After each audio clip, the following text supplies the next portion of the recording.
Hello everyone, welcome back to my channel, Patronosaurus Reads. I'm Katie, aka Patronosaurus, and I read. So today I'm going to give you my spicy hot take about instalove, which is that it's not that bad. In fact, sometimes it can be good, and I will explain what I mean. So a lot of times when people are talking about instalove, and they're talking about how it's not believable, it's almost always in young adult books.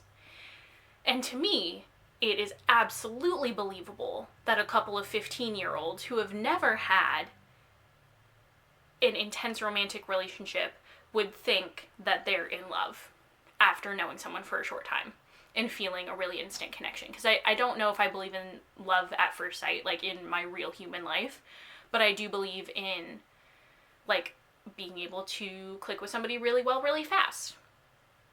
And a couple of examples of this are in The Sun Is Also a Star, and They Both Die at the End. Both of these books take place over the course of one day. And over the course of that day, the main characters in both of the books fall in love with each other. Are they actually in love? No.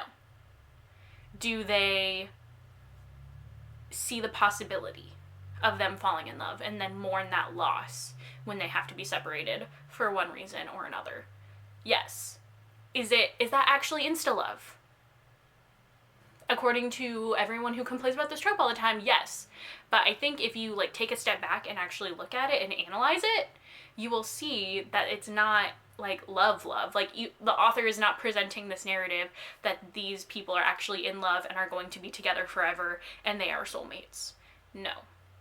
In both of these books, the author is presenting it as a whirlwind first love that has strong emotions attached to it, and it's totally believable to me that teenagers would have this response. It's so bonkers to me that people are complaining about this. I know that's because most of BookTube is not teenagers. We're all adults who are reading YA, and so looking at it through an adult lens, it seems completely immature and ridiculous. But looking at it through the eyes of a 16-year-old, this is totally realistic. And seeing people complain about this kind of gets my goat, because then it's we as adults are taking over the teenager space and criticizing teenagers for being teenagers, and I don't love that. I kind of hate it.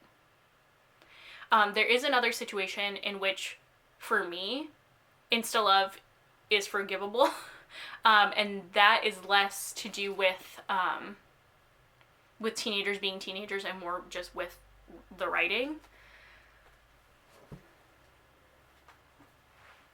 So, if the writing is good enough, I can forgive instalove, even if the author and the narrative present it as being legitimately we are in love.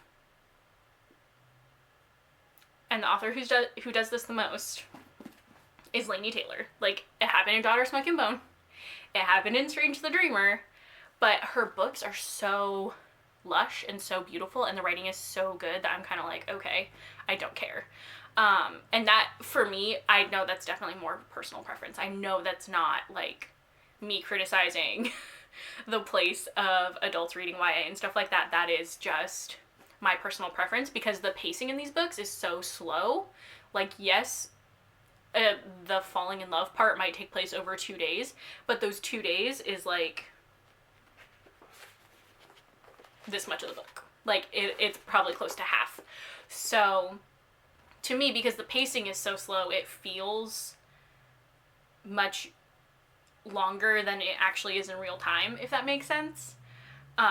So I don't really care that much. I could forgive Laini Taylor of any literary crime because her writing is so beautiful and gorgeous.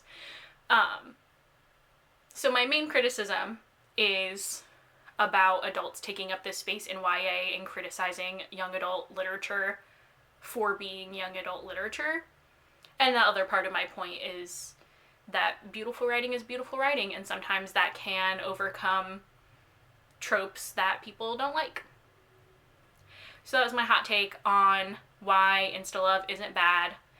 Fight fight me in the comments. I'm sure that's what's going to happen. Leave a comment, like, and subscribe. That's what YouTubers say. I'll see you guys next time. Bye.